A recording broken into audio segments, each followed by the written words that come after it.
Welcome everyone to my podcast. I have DJ Branch on here, who is a certified helper and a certified decoy for PSA and American Schutzhund. So tell us a little bit about yourself and your story and how you got into dogs and your journey of getting to where you are today.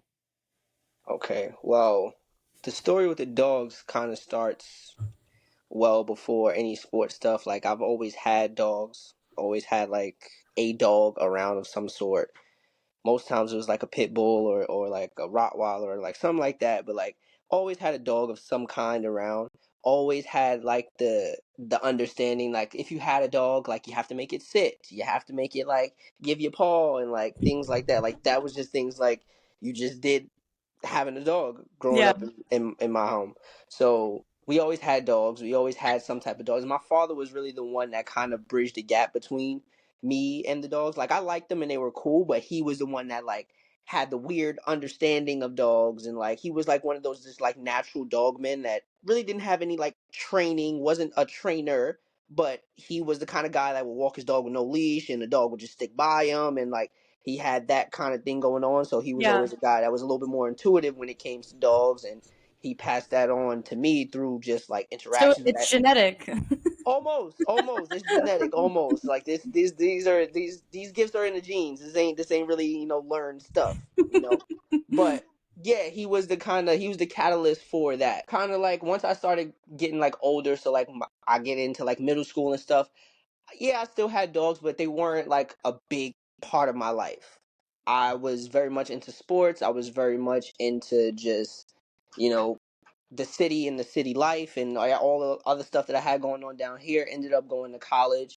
Um, I was a Division II basketball player, so I played Oh. Division II basketball for 2 years, upstate New York. Outside of that, after that was over, I didn't really get a chance to find what exactly it was or where it was that I was going to be in life. Like I really didn't know. Like coming out of college after basketball kind of fizzled out, I didn't really have like an idea of what exactly I was going to do. So I spent probably like a year or so just kind of like bouncing around doing, little jobs here and there. Like I worked at Foot Locker for like a month or so. I worked at McDonald's and I had like these little miscellaneous jobs. And during that process, I then came into contact with a breeder for Rottweilers, and I haven't had a dog probably for like a year or so because I was just coming out of college, and I wanted to get a dog. But it was different about this dog. Like I had the idea, like I wanted to get a dog for a reason. Like I wanted to do something with the dog. I didn't just want to have the dog. I didn't just want to have it as a pet. Like I knew already that I kind of already wanted to. Hey, little dude. You get every Sorry, story sorry to too. interrupt your story. No, that's look. He seems just as interested, I guess. Have something to do, so I wanted a dog more for like protection work. Not that I needed to truly be protected, but I just wanted to do something with the dog. Yeah. And looking back, the guy gives me like this, like I'm not gonna call it like a straggly little Rottweiler, but like it's like these one like it was a Rottweiler, yes, but it wasn't like the best dog. Yeah. So and at that time, like she was everything that I wanted. She was everything that I needed. She was it. She was gonna do it, and we were gonna do the things. And in the process of me getting her, I then started reaching out to like trainers in the area, just trying to see like where I was going to actually take this dog and where I was going to actually start to do this other form of training, because I started going on YouTube and I'm seeing like the protection training and I'm seeing all that stuff. And I'm like, oh yeah, like my dog's about to go and bite some stuff. We about to go have fun. This is about to be a good day. And so I start reaching out to people, and like I reached out to a couple different people, and nobody had like wrote me back. Nobody had like contacted me back about even just coming out. And like it was a couple like bigger names and bigger clubs, and like and I wasn't really aware of like the whole club scene, and like I didn't know anything about it. These were just people that I was just reaching out to. Yeah. And the only person that got back to me was who would then become my mentor, Marquise Berry, Mm-hmm. for with New Era Dog Training. He was out in Brooklyn, and he was just like, "All right, I mean, if that's what you want to do, bring the dog. Like, come here at so and so time, and and we'll do the evaluation." And literally, I went down there the very first time with that dog, Xena, and from there, that's when I got introduced to sport training, to everything sport, to all like that was where everything happened. So in a random field out in Brooklyn, out in Canarsie, Brooklyn is where I started seeing PSA stuff. I started seeing bite suits. I started seeing sleeves. I started seeing dogs doing, all this like healing and all this other stuff that I had no clue about, but like completely fascinated with. But I had no clue what exactly it was, what was going on. I was just seeing dogs flying through the air, people hitting, screaming. I'm like, oh yeah, this is it. This is cool. I like this. I'm feeling this. Okay. And slowly but surely, like I've started off very much just as a handler, like for probably about like a year or so. Like so, this is like 2019 that I started like coming around. About a year or so, like I'm just a handler. I'm just bringing my dog, and like in the very beginning, like, and I'll be honest, I didn't really like my mentor. I didn't like the club. Like I didn't like them. Like and this is a story like me and him. We talk about it all the time. I didn't really like them. Like they weren't really the most inviting. They weren't like, like it wasn't that kind of vibe. It was like more Yeah. so like I bring my dog and like I'm like, all right, like back tire, we do what we do. Hey, look, what's the homework? What do I gotta do? Okay, cool. Grab my dog. I go on about my day and I come back next week. But always came back. Like Yeah. just because like I didn't really feel that like invite from Connection. them or that feeling from them, like it didn't really deter me from like doing what I wanted to do with my dog, because it was just like I mean I don't really care for y'all, I don't know y'all anyway, so hey look, this is what me and my dog doing. And I didn't really even understand like the concept of her like struggling, because like now looking back, like you would see like they were laughing at certain points, and like it'd be certain instances where they're like trying to just brush the dog off, and in the moment like I'm feeling like she was doing it, she ain't nothing better than what I got. So I was riding with her, and that was how it was. And like I said, for like a good year I was just on that end of the spectrum, and I was just solely just handling and just worried about my own dog. And then like I said, like as I started seeing it and I'm watching the guys do it, and like I'm watching guys like Isaac Santana, like Marquise himself. There was another guy, Joe Malteri, like, and these are guys that people may not know, but these are the people that I literally learned with, and these were the very first people to introduce me, to give me anything, to give me any kind of insight, information. Shit, even my like first suit and stuff was like from Isaac. My first pair of cleats was from Isaac. Like these are people that generally helped me in the beginning as time went on, but these are people that genuinely helped me in the beginning. And watching them, like I just got to a point where I was like, you know what, like I feel like I can do that. Like I was an athlete, like I feel like I'm pretty athletic, like that doesn't look too hard. And they called my bluff and they put me in a suit, and they just had me just like walk up on this big burly XL bully that they were training for like personal protection, and just like, all right, put your arm up and walk into the dog. Not the Okay. XL bully. And like bark, like everything that'll make you be like, like he's foaming at the mouth, he's all Oh, wild and like. But for me, I was like this. All right, cool. Boom. And you go in there and you like, it wasn't a second thought for me. And like with them seeing that, and also them seeing like the dedication that I had to my dog through that whole year of like not doing nothing and just being on the sidelines, like I was still out there, even like not in the suit, like just as a handler, just to develop my dog. I was still out there, coming out there in the snow and the rain. I didn't even have a car at that point. I was driving my mom's car, and I didn't have like, this is how new I like was. I'm not riding around with no crate. I have a Rottweiler in the back of my mom's car. I have a bed sheet over the back of her back seat so the hair doesn't get everywhere. And so like if she's wet, like it doesn't like mess up the whole car. And like I'm pulling up to training, her hanging out the back window. Like that was just how we did it. That's just how I was at that point. And that was what I came to them with.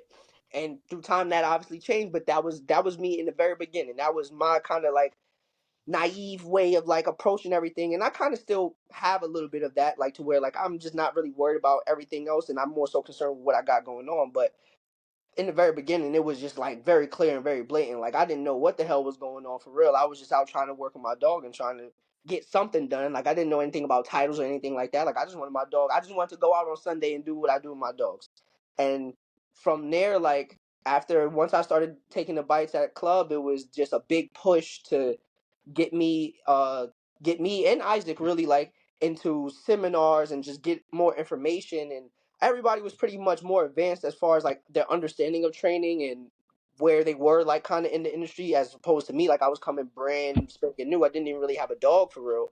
yeah. And from there, like that, like I said, it was just a major push from Marquise, from Joe, from Isaac to just kind of for me to go out there and really start to learn things and start to put things together for myself of what I wanted to do, what I didn't want to do, and what I was cool with, and where exactly was going to be the cap of some sort with everything that I was doing, or was I gonna just like fizzle out within the next couple of months and never be seen again?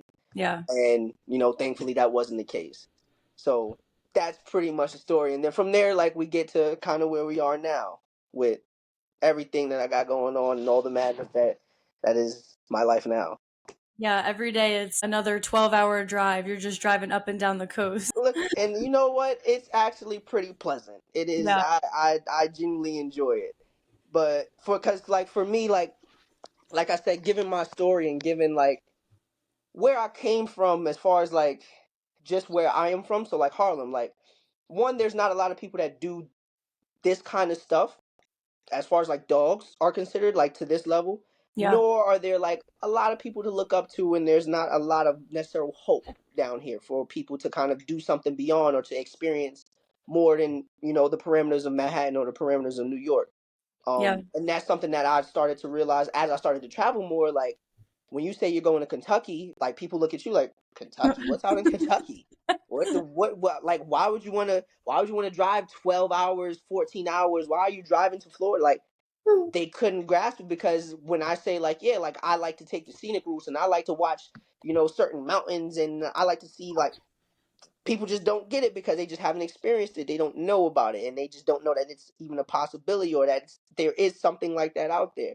And that Yeah. was something that, like, as far as like just traveling in general, like I'm super grateful for the fact that I get to travel as much as I may do it, and as sucky as it may be at sometimes, because it's not always enjoyable, Yeah. but it does always give me a certain level of appreciation for the fact that I am able to do it, and I can do it at a high level, and I don't just do it for no reason. I do it for the betterment of my friends, the betterment of the sports, and my dogs also benefit from it too, because living in the city is also hard to have 3 dogs, 4 dogs, and keep them just stable. And Yeah. I don't got regular dogs. These machines. They wired different. They weird.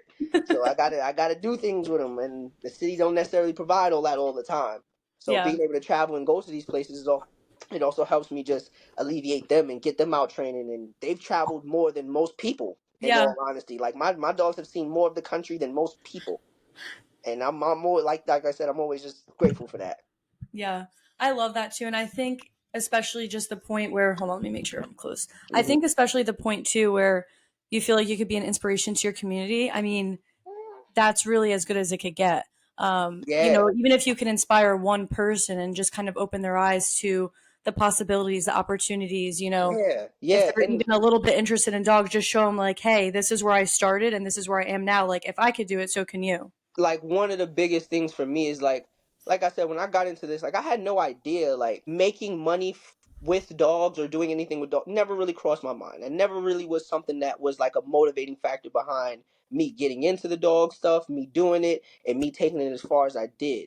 But getting to this point and seeing just how much my life has changed through doing it, it's something that when I come back here, and like there's kids here like that live on this block that I'm from, and like they see me mess around with my dogs, and they see that my dogs are a little different. They look a little different. They do different things. And like I handle them differently, and Yeah. they're genuinely curious. Like they always call them like police dogs and like cop dogs and stuff like that. But like they're always like around, and anytime I pull one of them out or I'm doing something with them, they always want to see, and they're always genuinely curious. And what I realized is like when I was like their age, there wasn't a guy that I can go to and see and ask questions about anything. Like I found this purely off of luck, in all honesty.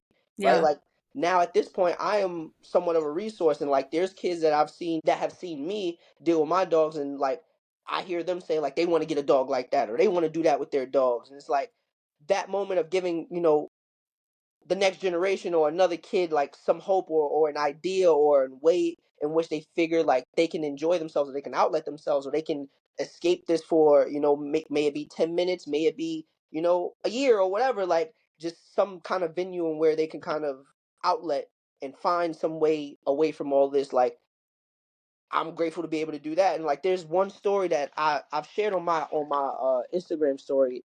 There was a family, or there was a guy in Brazil, and he has a son, and he had been reaching out to me, like writing me on Instagram for like a couple months, and like most of his messages ended up in my request, and I just ended up checking him one day, and he was just like just reaching out to me, like not asking for anything, not like just like saying, hey, like hey, like I watch your stuff, like I really like what you do and Oh, I things of think that I nature. remember that. Yeah, and like he ended up showing me like his son, and his son was like apparently like watching me for the longest time, and like watching me kind of like develop and go through all this like certifications, and watching basically the whole story play out a little bit, or a good part of the story play out. And the son also wants to be a helper, and he wants to do the dog stuff, and it's like for me to see like what I'm doing here in Harlem, coming from Manhattan, coming from the city, is reaching Brazil. Brazil, and like there's kids that know, like there's a child that knows of me and is using me and my accomplishments as motivation to feel like they can do something more. Like you can't describe that. You Yeah. can't say like that's something that you are prepared for, that you were even trying to do, because that was I never thought that I would be that for someone. Yeah. I never, especially not through dogs. Like you would just think like, for me, I get so caught up in like I'm just playing with my dogs, and I'm just messing around with my dogs. Now I kind of downplay it a little bit what I do, but there's also times where I do understand the magnitude of what I do and my accomplishments and the things that I've done. So like little moments like that and little stories like that, like they definitely keep me going, but they add just an extra fire to like be on the forefront and actually be someone that is a little bit more seen, and be a catalyst for kids that look like me, that come from the things that I come from, or come from the place that I come from, that probably have the same set of options that I had, and Yeah. showing them like, hey, this is a legit option. Now, no, it's not cut for everybody, and if it was easy, everybody would do it. But for someone, or for some of you, this may be a legitimate option. This may be actually something that you can enjoy, you can do. This could be it. It was for me. I didn't know that at first, but it was for me, and that's what it turned out to be, and I'm pretty happy. So Yeah. hopefully I can pass that on, but like those moments, and understanding that I am that, or that I'm in that position, like it's some pretty heavy stuff sometimes, but it also gives you just that extra little fire to kind of make another 12-hour drive. Being able to inspire other people is just amazing. Being able to inspire other kids, and especially like you said, in the situation that you were in, you can inspire people that are living similarly or in that Hmm. type of situation where they might not feel like they have hope. They have hope. Sorry, bro. Um, they have hope, but you could be there as their inspiration, and just kind of showing them the light at the end of the tunnel, even if it's not necessarily within dogs. Just showing them Yeah. like, hey, I made it. You can too. Very Um, true, because even for me, like with my mentor, like I said, like I explained that whole story about how he was the only one that kind of like let me in, and during that time, like that was also a time like me and my personal father, like we were having a little falling out. Well, not even a little falling out, but like things were going kind of left, and like during that time when I fell into that group of people, and I'm talking about Joe, Isaac, Marquise, and like those people, they were all older than me. I was the youngest guy in most circles. I still am the youngest guy, and they provided like a source of leadership that I didn't know at that time, but like looking back at it now that I'm older, like I needed that. I yeah, needed those people around me. I needed, them to like take me, 6 hours upstate to go, watch a trial and do some, or take me all the way down south to Jesse Cortez's and Amanda Calderon's to like just train with them for a week. And like I needed them to do that for me, because that stuff probably saved my life, in all honesty, with all the stuff that I was dealing with and facing out here, and like all the things that were going on. Like during that time, like I said, those things and those weekends away and those moments and having that form of outlet saved me from a bunch of trouble. I'm pretty sure of it. And like I said, if I can do that, if I can be that for someone else, or if I can do that for someone else or provide that for someone else, I'm all for it. I think that's amazing that they let you in, and I think that's important too because this is something that I feel like a lot of clubs may not always be inviting. And a lot of people do waste your time. A lot of people, you might put a lot of time and energy into, whether they're a decoy, helper, competitor, Uh-huh. trainer, whatever the case is, and maybe they'll take some of your methods or your information, and they'll run with it. And now they're Uh-huh. charging people, Yeah. double what you Yeah. charge them, that sort of thing. Uh-huh.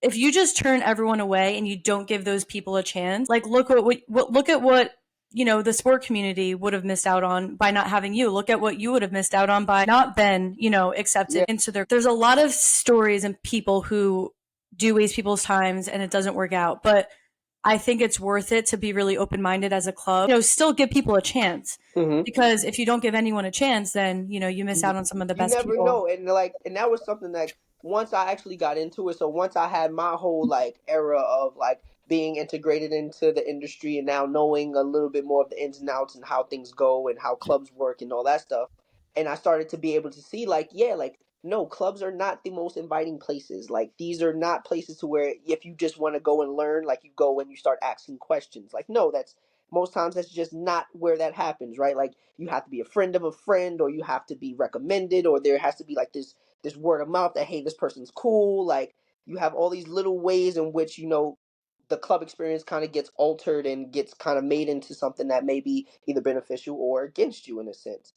But with me, like also maintaining like kind of bit of that naive way about me, like I always, at least when it came to me, I tried to be open and I tried to be receptive because, like you said, like I know what it felt like. Like I said in the very beginning, people turned me away without knowing anything about me, knowing anything about what I had going on. People didn't even open my messages, right? There was only one person that did it, right? And for that one person, I'll go to the end of the earth for it, because that was a guy that took a chance on me. Like I completely understood even without knowing, the landscape, like taking a chance on somebody or letting somebody into this kind of stuff, like no, it's not always beneficial, and it's not always something that you do to help you. Sometimes you have to do it just for solely helping that individual.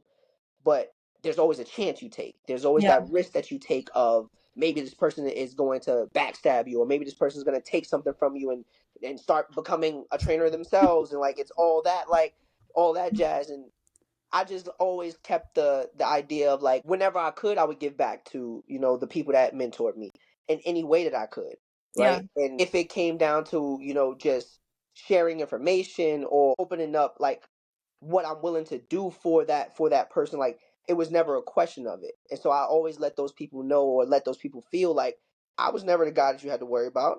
This is the team. This is who I'm rocking with, and I always have maintained that loyalty. But I also know that everybody does not have that, and you yeah, do have to run this kind of gambit of seeing who is truly dedicated and who isn't. yeah, And those who are, they will rise, and they will be the ones that last through. May it be small things, maybe big things, but you'll have those people kind of supersede everyone else in some way, shape, or fashion. And the people that are going to fizzle out, they're naturally going to fizzle out. But I yeah, always tried to maintain like, as long as you're here and you're committed, like look, bro, I'll help. I'll show you. I'll give you some information. I'll give you some tips, because nobody did it for me, and I know what that feels like. And even if you're gonna go do something with it, hey, fine, that's all right. You can go do what you can try to do, and yeah. Do make it. what you could try to do. Yeah, do you can do what you can try to do, but everybody can have a recipe to the sauce. It's always going to taste a little different depending on how you swag it. So Yeah, like, I always got that with me, and I always have that notion like I don't want to gatekeep too much. I don't want to hold out on too much. I don't want to be like a know-it-all that is trying to harbor all the information. I still want to be able to give it out and spread the love a little bit, and allow people to gain some type of knowledge from me.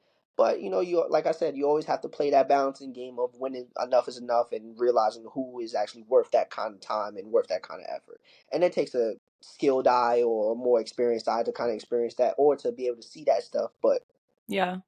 things that happen, things that come with time. DJ said, "Do you want a hug?"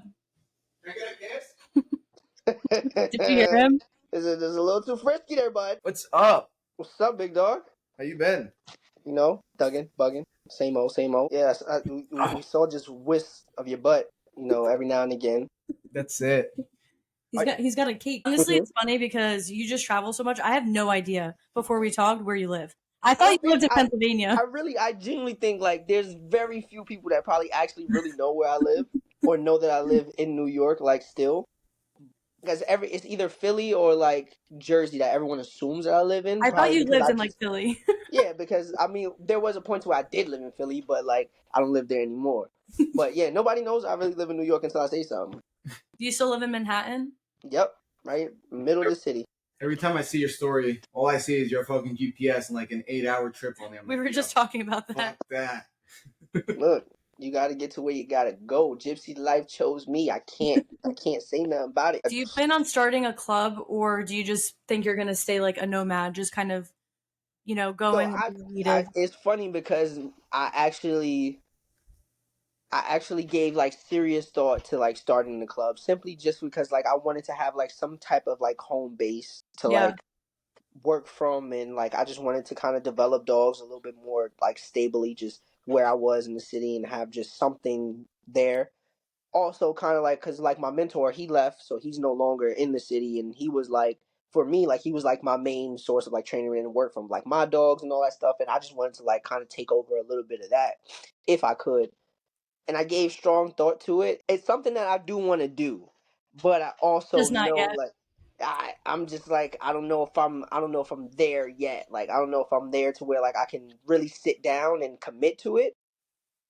And then also is just like balancing the personalities to run the club and then to be like training director, and you're doing the work for the dogs and the bite work, and oh man, It's that's it, it could be a headache. it can be a bit much. It can be a bit much, especially then like, and I done seen it all because like I done traveled. I done seen where like training directors' methods doesn't really add up to what you're capable of doing. You don't want to do that because this looks like so and so, and you don't want to have this.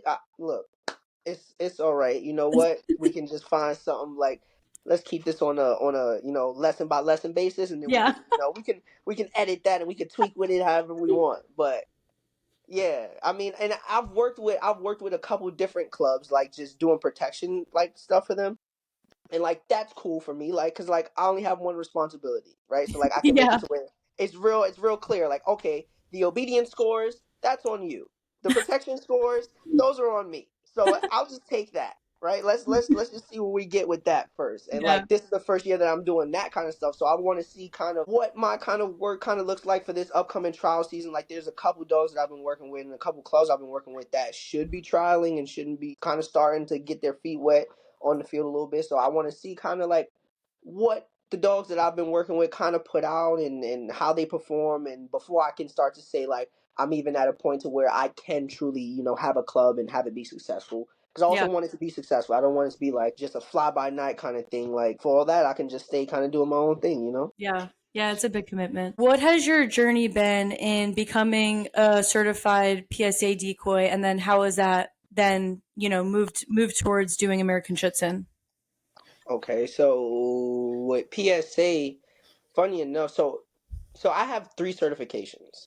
I have PSA, IGP, and then I have AS. Oh, I didn't know you were an IGP helper too. That's awesome. Yep, Look at I have you. I have all three. So like I not to toot my own horn a little bit, Look but at you.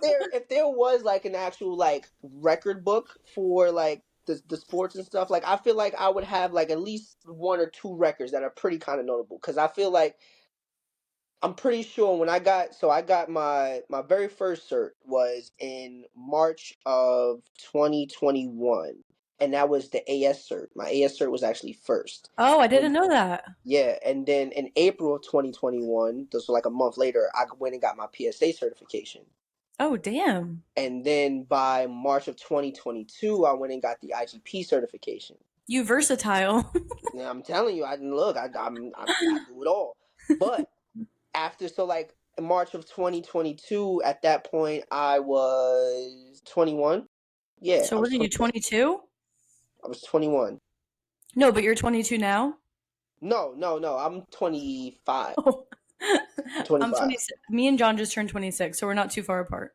Ah, I feel y'all got real life stuff going on. I ain't that 26 yet. ain't there. I I'm ain't there. dead. But yeah, at that point I was like 22, 23, 22 going on 23, and that would have made me the youngest to have all three of those certifications. There was nobody younger than me that had all three of the certifications and was actively doing trials. And Damn. even still today, like I don't think there's anybody younger than me that has. I don't think there's anybody one that has all three of those certifications, and I don't think there's anybody younger than me that has either PSA or AS or PSA and IGP that are actively trialing or competing and in any of those sports. Go off. So I'm saying it's not, I don't toot my own horn much, but there's certain things that I done did to where I'm like, all right, hold on, you might be worth something. You Yeah. might, might, Awesome. but yeah, so like the AS cert was my very first cert, and that was like the kind of catalyst for me getting on to the difference between training and trialing, or training or being like a training helper or a training decoy, and trialing, and like starting to put that together. I didn't do an AS trial until after I did my first PSA trial. So I got the PSA cert in April, and then my very first trial was Jonathan Katz, his Uzi Memorial trial. That was the very first trial, and that was the very first guy to kind of put me up for a trial and say, "Hey, look, do you want a spot?" Like Jake Hatch, that's my dog. He was the very first guy to kind of give me a spot, and from there, like it seemed like it kind of just like blew up, like how quickly like I started getting into trials and doing trials. Next thing I know, like I'm doing trials in the UK. Like I did the first trial overseas in the UK. Oh, that's awesome. I didn't know that you did that. Yeah, so it was me, Lindsay, I think that's her name, Lindsay, Yeah. Jeremy C. Pluck, and Jeff Allen. We were the first ones to do. We did the very first trial, and who was the judge? Was it It's terrible. Sean? No, it's terrible that I forget. It's he made the sport. This is Oh, Jerry. Yeah, it was Jerry. So it was Jerry. Jerry was judging, and like we were all over there for like a week or two, or like yeah, like it was like a little time. Like we were all over there, and like I said, like from getting my cert in April, and I think that was in the same or year, probably like a year later, I was doing things like that, and it seemed so crazy. And like once again, my just like naive way of being, to where like every time I tried, or every time like I went out and I did the PSA trials, like I genuinely have fun, like I genuinely enjoy every moment of it, and I just try to go out there and enjoy myself and have fun and stay within the rules, and do everything that you're supposed to do, and 3 feet Bible and all that stuff. But I just genuinely go out there and I have fun, and people started to see that, and like I feel like that was one of the biggest things as to why, like outside of like my athleticism and my skills, like the fact that like I go out and like I can speak gibberish to handlers for days. I can make even the most stern of people smile just a touch while they're healing with their dog. I can do it. I've done it, and it's what I love to do, right? And it's just fun, and that started to like shine through, and like I said, I started to get so many opportunities for, hey, you want to do this trial here, hey, you want to do this trial here, and it just kind of took off. And it's one of the things, like I enjoy trialing like PSA, I would probably say more than I do AS, in a sense that it's just more like free for me. Like Casual. Yeah. it's more casual, it's more fun. I get to do more like wild things, and like I get to cut loose a little bit. Like Yeah. that's my time to really cut loose and have my fun, and enjoy myself. So yeah, like the PSA story isn't really a long one. It's still one that's being written, but there's a bunch of stuff that I've like achieved within PSA, just like as far as like who I've worked with, who I've worked under, trials that I've been in. Like I also did like the very first PSA AS trial. Worked that with, it was me, Drew. I forget the other two decoys, but that was just another instance to where like I was like, man, like I'm really kind of like always somehow in the forefront of like things that are like You're just making like history. almost history. Like It when is. you You look don't you don't have to when be when you kind of look back at it, and when you look back at all the things that's happening, like a bunch of these first, my little face is gonna be there. Yeah. So it's pretty dope to like have those moments, and to like be able to look back and like say like I was a part of like these historical moments in these sports, and Yeah. that can never be erased. That can never be Yeah. taken away from me. Yeah. So like I said, it's also still a story that's still being written. Like there's still things that I want to do in PSA. Like I still want to work in nationals. Like I've had opportunities to work regionals, and I've just like kind of like just haven't been in position. Like I haven't been either in the right place, or just I was up somewhere doing something else. But like that's one of my main things. Like now is like I wanna do a national as a PSA decoy. Like that's my next goal. That's my And then you next have to like do IGP. yeah. And then I got to do IGP, which I'm like, IGP, like I'll get to it when I get to it. I want to handle this other stuff first. Yeah. Yeah, that's awesome. I definitely agree. Within all the sports, I think PSA is super fun, especially just for the decoys, especially when you're decoying for like the threes or even the twos, where you Yeah, could just kind of talk shit to yeah. handlers and Everything's Yeah. just really fun. I remember that was something that really drew me to the sport. The first trial I'd ever been to was in California. Mhm. Sean Edwards was judging, and I feel like that was a really positive experience for me because I started with Sean being the judge. I was the photographer for that trial, Yeah, so Sean's always hilarious. yeah, I talked to him for, the whole weekend, just kind of behind the scenes, and he definitely made it a positive experience for me. Uh-huh. Just because he's fun. I didn't know that you were certified in IGP, and I didn't know that you started with AS first. I kind of just assumed one because I'd only met you, or I met you, in a PSA trial, and then also, since AS is just still such a new sport, I figured that you just kind of, got into it as it became Yeah. more popular. So it was so going back to Brooklyn, like when we were, because there was like a time to where it was like, all right, now like you're kind of proficient at this stuff, like, and you do it well with our dogs, like you need to start thinking about like doing a certification. Like I said, it was a big push to like kind of get me out there and get me doing stuff, and so like there was, okay, there's this new sport that's kind of coming up. This, it's like IGP, which you kind of already have the gist of, but they're a little bit different, so you can possibly fit into that a little bit quicker because it's still developing. Like you can still find your way in it, and like that made, they have one of those certifications coming up pretty soon. You'll be able to do that one, and then you can do the PSA one, which should be pretty easy for you at that point because you've already kind of done the all the foundational elements of catching dogs and all that stuff. And my mentor was, he was also an IGP guy, so he was like, if you can do all this stuff on a sleeve, doing anything in the suit should be kind of like minute, right? Yeah. So like he was more so like hone your skills on the sleeve first, get really good at like just working, reading dogs, doing things on the sleeve, and you wouldn't have no troubles in the suit. So we both actually signed up for the AS certification. He ended up getting COVID, and he was like really like messed up, and he was just like he wasn't able to go out there. So like that whole trip really kind of changed because that was a trip that I was supposed to go on with him, and he almost died like through COVID. Like he had pneumonia and all this other stuff like going on. He had a whole bunch of health Oh my complications, gosh. and I literally got the call like from friends of ours, like as I'm driving down to South Carolina, and they're like, yeah, like he's not gonna be able to make it, and like we don't know if he's gonna like hold it together. And like in my mind, like I was also thinking I was meeting him down there, so to hear all this is like it was a big kind of shock. But I was also like, you know what, like I gotta go out and do this for him. Like I gotta go out and get this. So like that very first certification, there was a lot more to it. And now when I like even look at the pictures of it, like there's a very much different kind of like demeanor to me, and there's a very much different like picture that is kind of being like that I see when I look at a lot of pictures that were taken then from that time, because I had a very much different mindset to where I was doing that certification for my mentor because he couldn't be there, and I wasn't sure if things were going to turn out okay.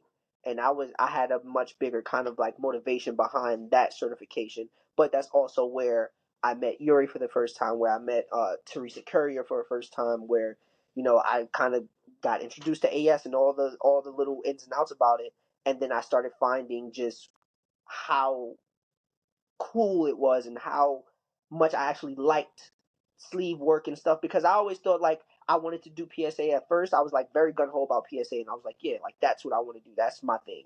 And then I got like just a little bit more into reading dogs and the training, and just I got very much more meticulous about dog training in general. And with that, I started having more appreciation for the sleeve sports and for IGP and for anything dealing with a sleeve or a pillow, to where like I'm not just holding my arm up and just letting the dog run through me. Like I got to do all these like little kind of I have to hit all these little dots and these little checkpoints before I even give this dog a grip. I got to make sure all these things are in place before I even actually present this dog with the opportunity to switch into a certain drive to do. Like I have, my mind has to be working in a much different, at a much different pace and in a much different way. And I started to really like that. And I Yeah. started to really like just how like meticulous like that sport was, and how much that side of the training was. And then I started just to gravitate towards it a little bit more and more and more, and that's kind of how I like really fell into the AS stuff and like the sleeve work and like just IGP and all that stuff was really my love for like the meticulousness and like the fine tuned nature of it, and every aspect of it, from the obedience to your tracking, and which I don't even really like tracking, but I appreciate it. Same. I ain't really for kicking up dirt, but hey, and then for your like your bite work, like it was very much different than what we saw in PSA. Like when I saw my first like IGP trial, like in the very beginning, I'm like, I'm not gonna lie, like this is kind of boring, bro. Like the dog is just sitting there barking, like it's kind of weak, like like bro. And then and for me, like I said, I'm very naive. I don't know, like like all these guys, and I don't know, like I'm seeing it, and I'm like, bro, that dude's slow. That's an escape bite. Like that's supposed to be like challenging. Like that dude's slow. And then like they're doing long bites, and this is also a dude that's learning stuff in Canarsie, Brooklyn, with rugged Malinois, backyard bred Malinois that are just like off the loose, off the chain, loose, crazy, bugged out, not safe at all. And I'm watching like these trials, and I'm like, that's a long bite. That was supposed to be tough. Nah, like I'm so critical of it, and I didn't have the appreciation for it. Yeah. And like I said, as I started, doing more of it, I started to understand, like, no, it's not that easy. It's not that simple. It's not as simple as just running. It's not as simple as just holding the sleeve up and just, stand. Like it's much more that goes into it. There's much more of a thinking aspect that's present whenever you do sleeve work, and whenever you do any kind of like work for like IGP or AS or any real like bite work sport. But it's different. It's different, and I started to appreciate the differences, and that's kind of where I started to like fall into where exactly like I wanted to be as far as my training style for whatever sport, because I was doing so many, and I started to like almost kind of mesh or find a way in which I can like mesh all of the needs that each sport kind of required, and like find ways to develop dogs that I can get them to a point to where they can go in any sport Yeah. and do whatever.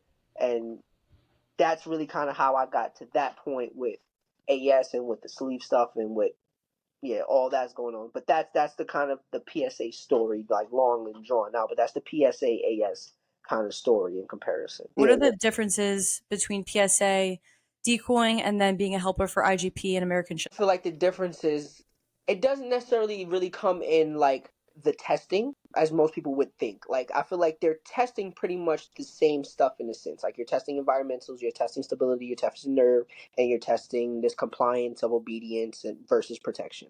Right? Like you have that general outline. It's the way that you go about it. And in PSA, I feel like you have a lot more.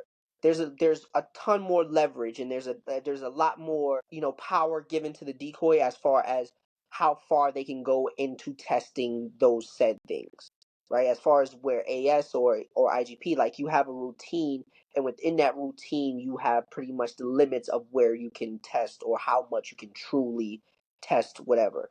And that's one of the biggest kind of discriminations between AS and IGP, mostly because PSA and AS, like you can see, like it's vastly different. One is a suit sport, one is a sleeve sport, right? So like they just have different outlooks from just that kind of concept alone.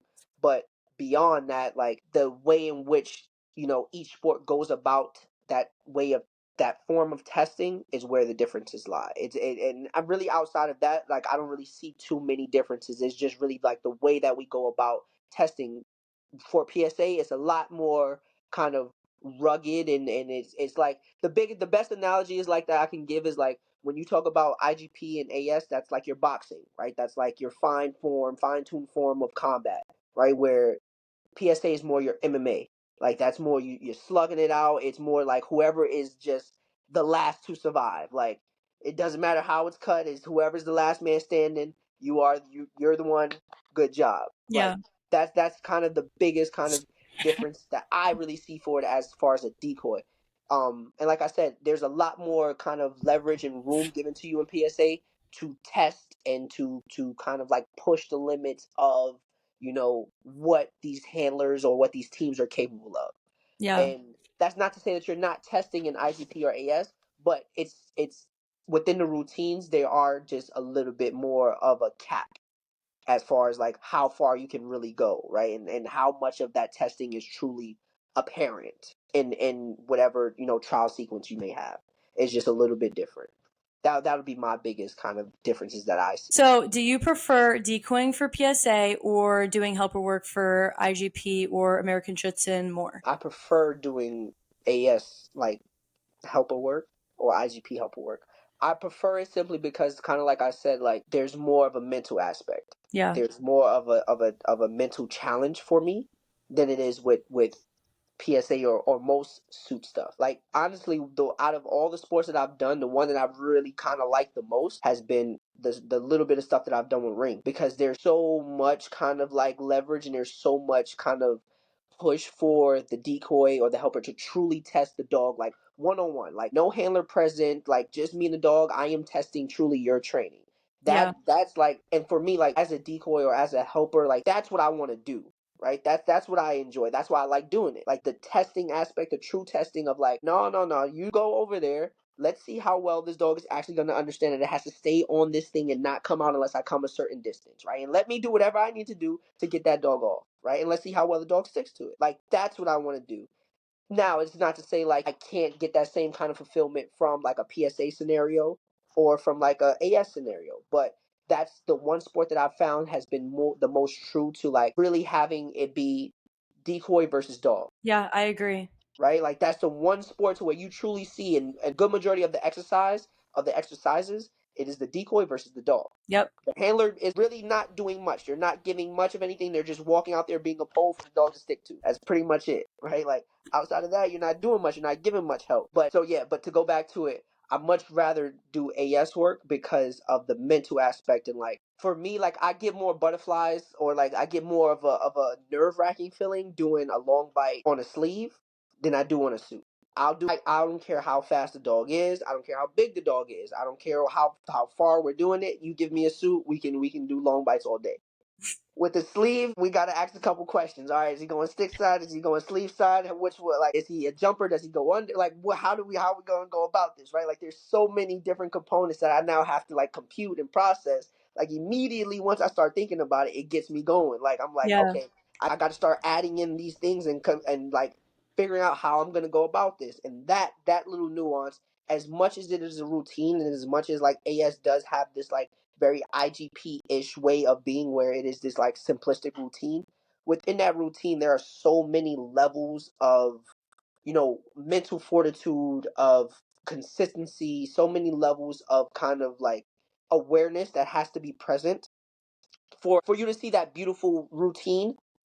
You have to understand how many things are being hit, how many cylinders we're hitting all at once for that routine to look as such, Yeah. right? Like that's the one thing about me, and that's where like I can appreciate the beauty of like a clean IGP routine now. Like seeing like a 100-point protection routine or 100-point obedience, or like where I could really be like, that was clean. Like, whereas before, like I would look at like this is lame. Like, why Yeah. am I watching this? Why are we out here in the ass crack of New York watching this right now? Now it's like I will travel 12 hours to go see it, because it's like, if now I can truly appreciate it, and I know how much goes into that, and I know like where this dog's mental has to be to switch these drives the way it does, and to be able to do these behaviors at the extent that the dog is doing. Like I know what it takes for that, so now I can truly appreciate it.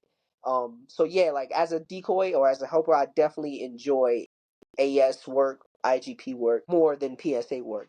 Now, do I have like, is it probably more fun? I would probably say the PSA stuff is obviously more fun per se, but like mental fulfillment into where like I'm truly like, ooh, like I'm doing work, Yeah. is AS. And that's when that sleeve is on, that's a different beast right there.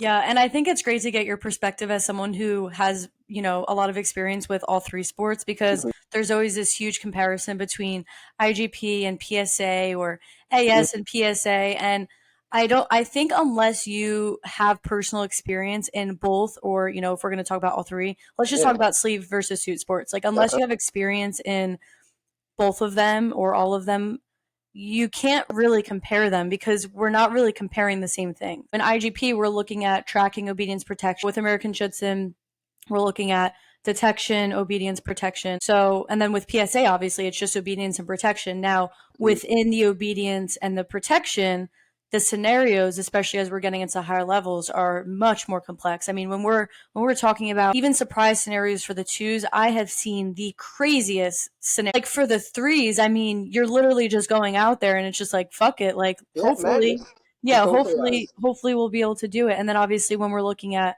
the routines for IGP and AS, it is a routine. You know what you're doing, you know what you're training for at each level, you know exactly what's going to happen. So in that sense, it's easy because you could prepare a little bit better, but Mhm. neither sport is easy. They all come with their own challenge. And that's so like for me, like I have so like right now, like I have a dog, like my dog Fi. He has a BT and he has a PSA 1, and we may do it too, depending how if all the stars align. But we may do it too. But he was a dog like I got him from.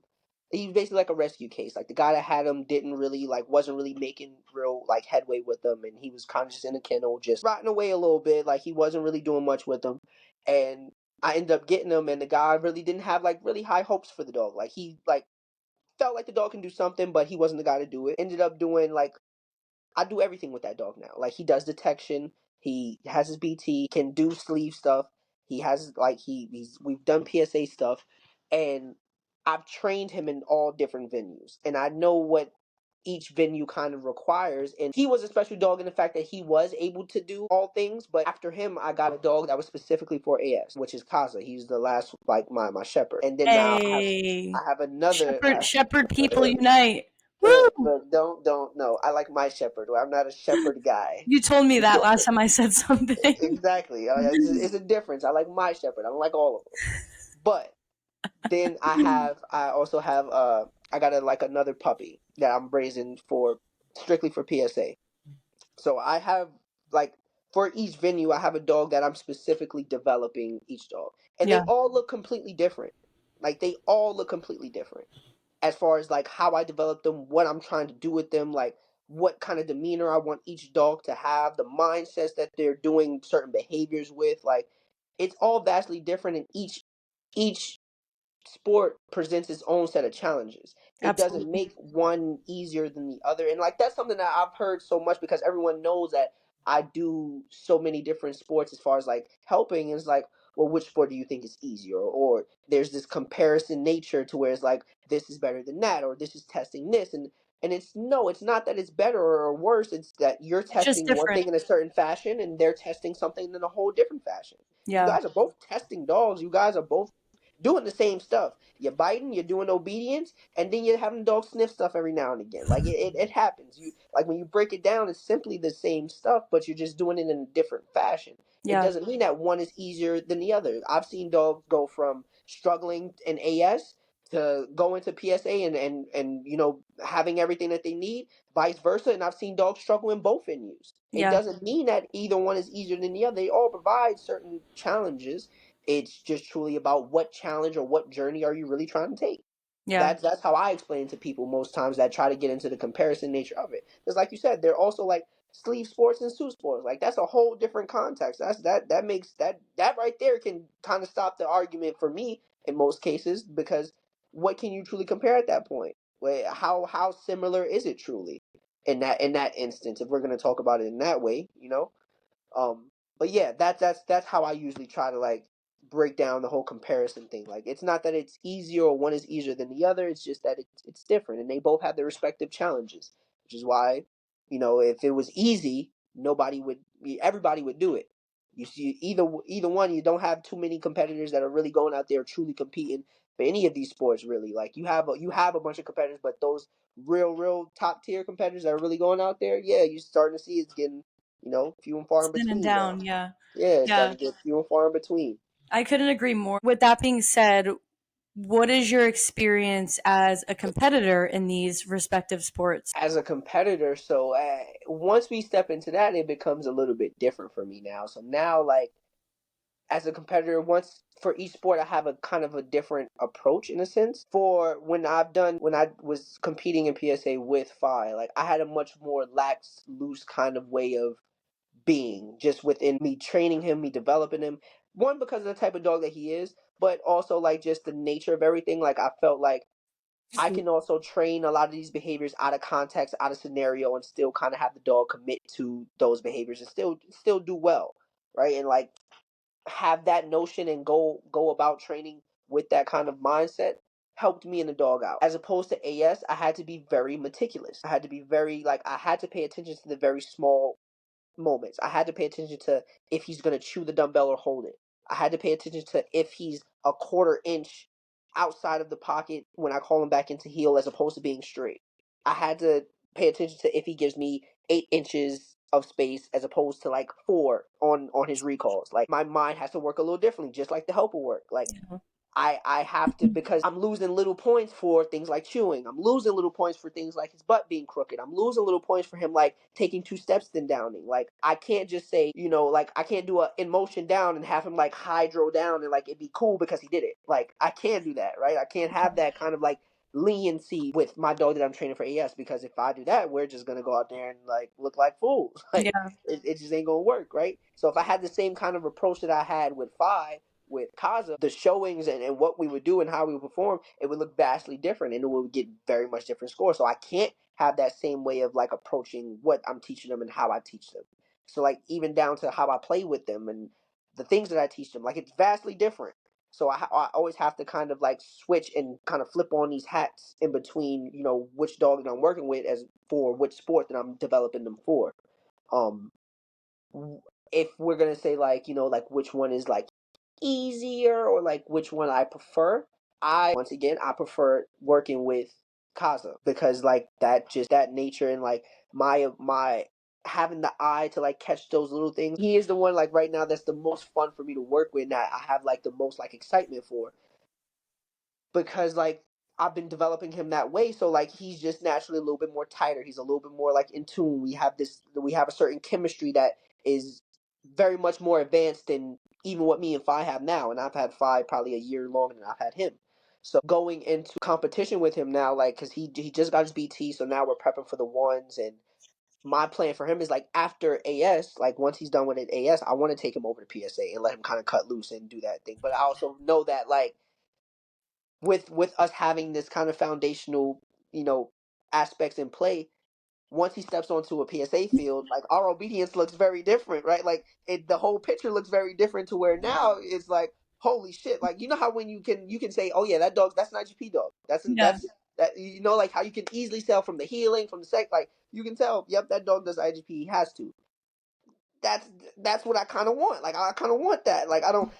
For me, it's like with Phi, like I had that leniency and that kind of like laid back kind of style of training that we see in a lot of PSA to where it's like you can, yes, you're doing it, but you're doing it to the right on the edge of where like we're doing it, but Yeah. we're almost like not like able to do it. Like Yeah. The bare right there. minimum. Like exactly. And it's like almost that's like almost become like the sweet spot for PSA. Like as you kind of get into the higher levels, it's like, all right, bro, let's just heal for these like 8 steps. Like just hold it together. Right. And it's like it's that kind of idea that I'm like, oh no, I can't really go for that. I can't. Some I dogs be can't really. looking different when they hit the twos. You see Once their you and PDC and you're like, you okay. yeah, all right. You see the PDC, and he like that too. He's like, Yeah. yeah, look a little different now. I'm right here. He can't escape this. Is a different picture. But Yeah. I noticed that I was spending so much time healing. I was lacking in other areas like Mm-hmm. directionals or, whatever the case is. And I've definitely personally become more lenient with obedience. I'm not And looking for a dog to do a pet dog heel, but like I said, uh huh. it could be discouraging, honestly, when either you're failing or you're getting lower scores. When again, your dog has super nice healing, and maybe the other dog you're going against doesn't, and they're scoring 10 points higher than you. You're like, what And the? that's the disparity, right? So like that's where it comes into where it's like, what does the sport value, Yeah, right? So like in AS, even if you have that dog that's like, I need my dog to be a little bit more intuitive and to be like a little bit more into me because everything that this dog is about to do has to come through me, from running yeah, blinds to escape bites to like everything is through me. PSA, we're looking for these dogs to make instinctual reactions. We need them. Oh, you hear the bad man? Go get him. Like yeah, we need. That's what we're looking for, right? So you're going to lose a couple points if your dog kind of second guesses or if your dog says, "Oh, should I go get him?" Right? Like yeah, if your dog asks for some type of permission, which is like it's is it crazy? A little bit, right? Like it's like I'm losing points because my dog is like saying, "Oh, can I go do that?" Right? John But lost points in his PDC, like multiple points because Fuego didn't because he attack won't just on his cut, own. right? Yeah. Like he won't just go, right? And like for me, like even with me like having my dog or like going from AS to PSA, like I'm not gonna let him do that, right? I'll take those points, cool, like, but I'm gonna turn around, face him towards you, bang, and then Yeah. I'm gonna let him go, right? That's just because that's what I want, and that's what, like I said, that's when the disparity as far as like what each sport values, right, becomes a little bit different, and then that starts to give you that different in picture. So Yeah. it's not to say that one is better than the other. They both have their own different kind of like outlooks and their own different ways of like testing and doing things. Now, for me, I look, I could care less about how many points you're going to take. We ain't about to have you ain't about to be all impulsive making your own decisions. Look, you're gonna have to work through me, boss. I'm sorry. That's just how it goes. That's just how it goes. That's how we running this ship. Your dog is supposed to now make that choice on their own. And it gets messy with obedience and protection because sometimes they're allowed to and sometimes they're not. And you just got to hope for the best as a Uh-huh. competitor that some of the scenarios will go in your favor. And then that's one of the instances to where like between AS and like PSA or like IGP and PSA, like you have the IGP folks saying like hey look like like once you get into these upper levels like really like how much can you really train for it or like what can you how can you really prepare yourself for certain things when you have this fluctuating expectation between me being able to direct this dog at the highest level possible and then the dog also making its own decisions and like we know IGP people they don't like things being out of their control, right? Like they Yeah. don't like when the dog gets to make their own choices like oh you're gonna let him like just do that on his own. No, we don't like that. That's not how things go, right? So Yeah. like you just have your different kind of experiences and your different challenges that makes you look at each sport like yeah, you may not want to do that because that's just not your cup of tea. That's just not where you're at with it, right? You go with your long down and your style, but this is a whole different type of long down, right? You haven't trained this. You don't know how to deal with this. You don't know what to do with this. You don't know where to go with this. And some people can get with it or try it and look at it and respect it. Other people want to knock it. Yeah. Hey, And I think that's a good point too, is I think what sport you choose says a lot about your personality. I it does. definitely think that you could look at someone and just understand why they're choosing one sport over the other. Some people prefer routine, some people prefer precision. A lot of people look at PSA and they're like, "That's a shit show." I think that they imagine like a bunch of people wearing like wigs and drinking beer and Exactly. No, that's exactly what they think. That's exactly what the notion is. It's when you go to a PSA trial, it is just you're probably a step outside of a hoedown redneck gathering. Like it's just you are just a few steps beyond that. Like grab your beers, grab your guns, and grab your dogs. Load up the 4x4s. Get the big pickup trucks and bring them all out. Like that's the notion, right? Like that's the idea when you think of PSA. That's what you're thinking of. Bang bang bang bang bang. yeah, literally. And then when you think of IGP, you're just thinking about old people. You're thinking, yep. You're thinking old white man and his little German Shepherd just going for a walk. Like Yeah. that's all you think.